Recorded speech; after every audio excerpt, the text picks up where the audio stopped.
Info channel में आपका स्वागत है। आज हम दुनिया की सबसे रहस्यमय और गुप्त संस्थाओं में से एक भारत की विदेशी खुफिया एजेंसी रॉ की रोमांचक दुनिया में कदम रखेंगे। इसे भारत की फर्स्ट लाइन ऑफ डिफेंस कहा जाता है, जो पर्दे के पीछे रहकर देश को विदेशी खतरों से बचाती है।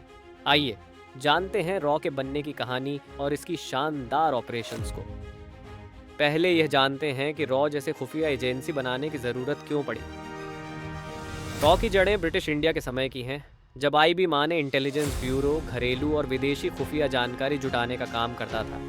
1947 में आज़ादी के बाद आईबी का नेतृत्व भारत के पहले निर्देशक संजीवी पिल्लई ने किया, लेकिन अगले कुछ वर्षों में आईबी की विदेशी सीक्रेट एजेंसी क्षमताओं की सीमाएं स्पष्ट हो गईं।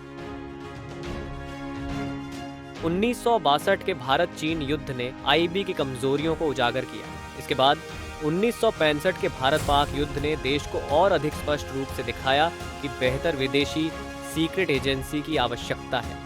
कई सैन्य नेताओं जैसे कि जनरल जयंतो नाथ चौधरी ने एक विशेष एजेंसी की मांग की।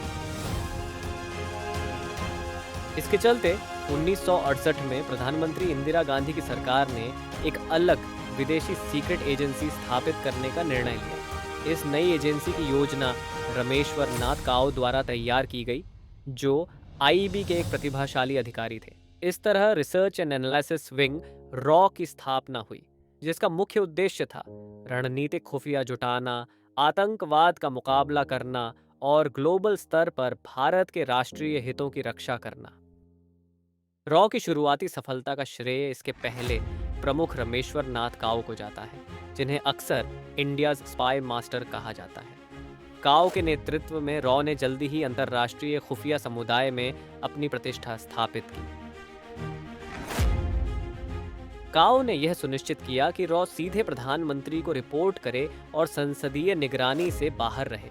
नई दिल्ली में रॉ हेडक्वार्टर्स को एक सामान्य सरकारी एजेंसी की तरह नहीं चलाया जाता। इसके प्रमुख, जिन्हें सेक्रेटरी कहा जाता है, नेशनल सिक्योरिटी एडवाइजर एनएसए और प्रधानमंत्री के साथ मिलकर काम करते हैं। यह पोजीशन अत्यंत गोपनीय है।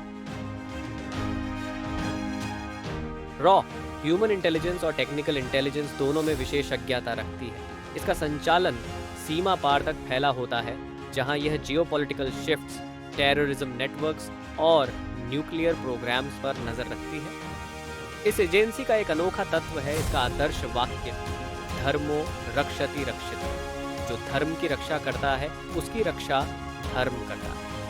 ये रॉ की प्रतिबद्धता को दर्शाता है कि वह भारत के रणनीतिक हितों की रक्षा के लिए समर्पित है। रॉ का मुख्य काम है कोवर्ट ऑपरेशंस, गुप्त मिशन चलाकर भारत के राष्ट्रीय हितों की रक्षा करना, काउंटर टेररिज्म, आतंकवादी संगठनों और शत्रुतापूर्ण तत्वों के खतरों को खत्म करना, strategic monitoring.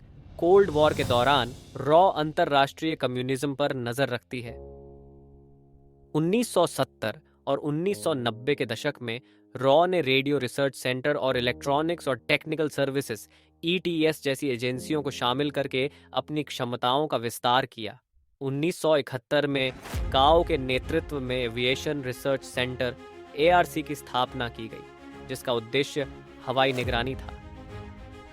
Special frontier force SFF को भी इंटेलिजेंस ब्यूरो आईबी से हटाकर आरए के तहत लाया गया और इसे बांग्लादेश मुक्ति संग्राम के दौरान बंगाली विद्रोहियों को प्रशिक्षित करने का कार्य सौंपा गया।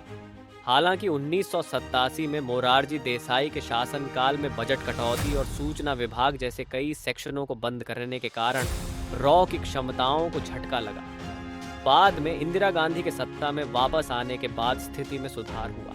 2004 में तकनीकी खुफिया जानकारी को मजबूत करने के लिए national technical research organisation NTRO की स्थापना की गई। एनटीआरओ ने इमेजरी और कम्युनिकेशन अनुसंधान पर ध्यान केंद्रित करते हुए रॉ की तकनीकी क्षमताओं को और उन्नत किया। शुरुआती दिनों में रॉ आईबी के बाहरी विंग से खुफिया अधिकारियों पर निर्भर किया, लेकिन जैसे जैसे यह एजेंसी बढ़ी, इसकी भर्ती प्रक्रिया भी विस्तृत होती गई। Civil services officers Lal Bahadur Shastri national academy of administration में फाउंडेशन कोर्स के बाद कैंपस इंटरव्यू के माध्यम से अधिकारियों की भर्ती की गई। डायरेक्ट ग्रेजुएट्स, नई प्रतिभा को शामिल करने के लिए विश्वविद्यालय के ग्रेजुएट्स को भर्ती किया गया, जिससे 1983 में research and analysis service RAS cadre का गठन हुआ। लैटरल एंट्रीज, आर्म्ड फोर्सेस और अन्य ग्रुप ए सर्विसेज के अधिकारियों को टेम्पररी या परमानेंट ट्रांसफर के माध्यम से शामिल किया गया। इसके अलावा लिंग्विस्ट्स, साइबर इंटेलिजेंस और इकोनॉमिक वॉरफेयर के विशेषज्ञों को शामिल करके एजेंसी की क्षमताओं को मजबूत किया जा रहा है। रिसर्च एंड एनालिसिस विंग का ट्रेनिंग कठोर और व्यापक है, जो भर्ती किए गए उम्मीदवारों को कुशल खुफिया अधिकारियों में बदलने के लिए डिजाइन किया गया है। बेसिक ट्रेनिंग 10 दिन के ओरिएंटेशन के साथ प्रशिक्षण शुरू होता है, जिसमें भर्ती किए गए कैंडिडेट्स को वास्तविक जासूसी के कामकाज से परिचित कराया जाता है, जिसमें trade craft techniques, intelligence classifications, geo strategic analysis और फॉरेन लैंग्वेजेस का अध्ययन, फाइनेंस, स्पेस और इंफॉर्मेशन सिक्योरिटी के बारे में बताया जाता है। ये basic training and language institute Gurugram में होती है। मुंबई में एक मल्टी डिसिप्लिनरी स्कूल स्थापित करने की योजना भी है, जो मनी लॉन्ड्रिंग और टेररिस्ट फाइनेंसिंग जैसे आर्थिक अपराधों पर ध्यान केंद्रित करेगा। एडवांस्ड ट्रेनिंग में उम्मीदवारों को फील्ड इंटेलिजेंस ब्यूरोज FIB में 1 से 2 वर्षों के लिए तैनात किया जाता है, जहां उन्हें वास्तविक परिस्थितियों में काम करने का अनुभव दिया जाता है, जैसे कि इन्फिल्ट्रेशन और एक्सफिल्ट्रेशन जैसे कार्यों को अंजाम देना, रिकनेसेंस और गुप्त नेटवर्क स्थापित करने का ट्रेनिंग। इनको सेल्फ डिफेंस में क्राव मगा मार्शल आर्ट्स और जासूसी उपकरणों का उपयोग कैसे करना है सिखाया जाता है।